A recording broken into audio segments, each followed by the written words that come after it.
Good morning. This is Ms.Hemavardhini, Assistant Professor, Department of English from Sri Krishnaswamy College for Women.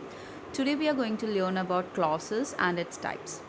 A clause is it's often called as a cousin of the phrase.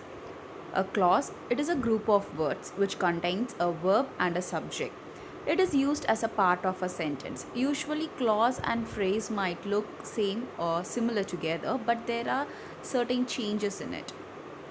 You have two types of clauses. One is independent clause and the other one is dependent clause. So now let us look at the independent clause.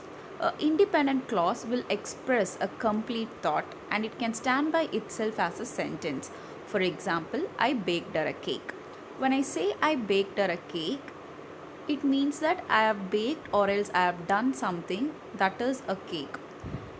When we look at it an independent clause, it is since it was my mom's birthday, I baked her a cake. So we are using the sentence I baked her a cake in along with the sentence that it was my mom's birthday. So we are giving a reason for why we have baked a cake. And I baked her a cake can stand alone. That is, when I say I baked her a cake, we get a complete meaning.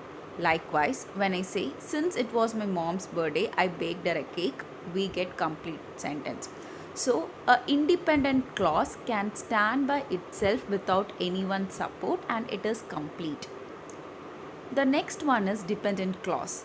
A dependent clause it do not express a complete thought and it cannot stand on their own. So when I said I baked her a cake, it meant complete thought. So we didn't add any sort of like a part of it hanging. So a dependent clause is something where when you read a phrase or a clause, you are going to receive it or understand it. That is, it is going to be not complete. For example, when I lived in Paris. When I say when I lived in Paris, it is not complete because we expect the other person to say when they lived in Paris or why they lived in Paris. So there is a question when I say this dependent sentence, which is when I lived in Paris. So the complete sentence would be I was a student when I lived in Paris. So a dependent clause is something which has no complete thought. So remember, an independent clause it is going to give you a complete thought. I baked her a cake. Whereas a dependent clause it is going to be when I lived in Paris. So always there is a dependency. It cannot stand alone. It needs the help of some other verbs. Some other words. So that is an example of dependent clause. So here comes the tricky part. So now we have seen the two types of clauses. One is independent clause and the other one is dependent clause. So a dependent clause it can act as a modifier themselves. That is adjective or adverb. So an adjective phrase when you take it can also act as an adjective clause which is similar in the case of adverb. For example, adjective phrase can act as an adjective clause. So it gives you a meaning of an adjective sense.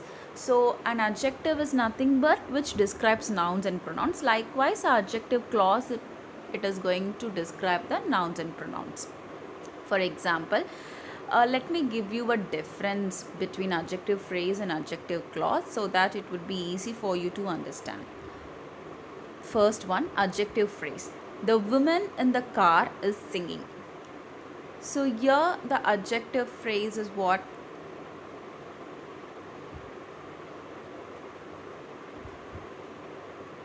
The woman in the car is singing. So here the adjective is in the car.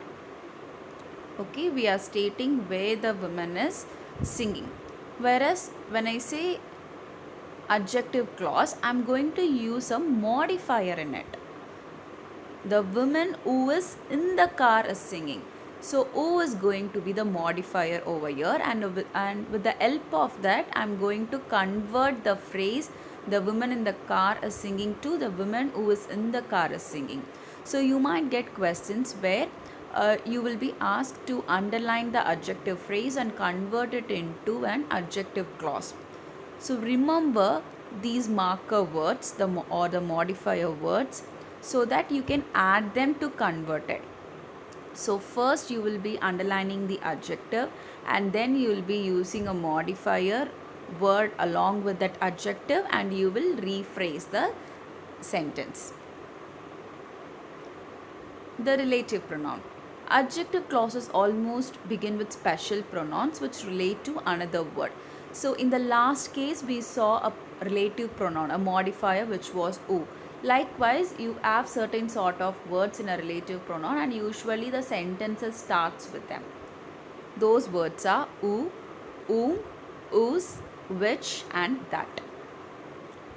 So example of a sentence with relative pronoun. Leonardo da Vinci was the artist who painted the Mona Lisa. So now in this sentence we are giving the most preference to who, and this is going to state that Leonardo da Vinci is the person who painted Mona Lisa. I can say Leonardo da Vinci painted the Mona Lisa painting. This is going to be a phrase. But when you want it to be a clause in a relative pronoun, you will use the modifier verb, the marker word, which is who. Next one, everything that could be done was done. So here the relative pronoun is that. Okay, so we are particularly mentioning that, the incident that could be done. So remember these marker words while writing your exam. Adverb clause. So as I told you, adjective clauses are nothing but it acts like an adjective. Similar way, adverb phrases, the adverb clause is also going to act like a adverb. So there is no need to get confused. An adjective clause, it is going to play the part of an adjective, and adverb clause, it is going to play the part of an adverb. So an adverb, it describes verbs, adjective and adverb. So the first one, adverb phrase. During the winter, many animals hibernate. This is a phrase, during the winter. But when you change it to an adverb clause, you will use the marker word, which is when. When winter sets in, many animals hibernate. So adverb clauses answer these questions: how, when, where, why, how much, how long, under what conditions. So as I said to you earlier in the previous slides, these, when you change from adverb clause to adverb phrase to adverb clause, you are going to answer these questions: how, when, where, why. So now I'm going to share you a secret. Adjective clauses, usually they'll come right after the noun or the pronoun. So remember them. For example, in the question paper, if they give you a question like Daisy looks great in her embroidered collar, that actually has daisies on it. And if they ask you to underline the adjective clause, first check on the adjective sort of word which you have over there.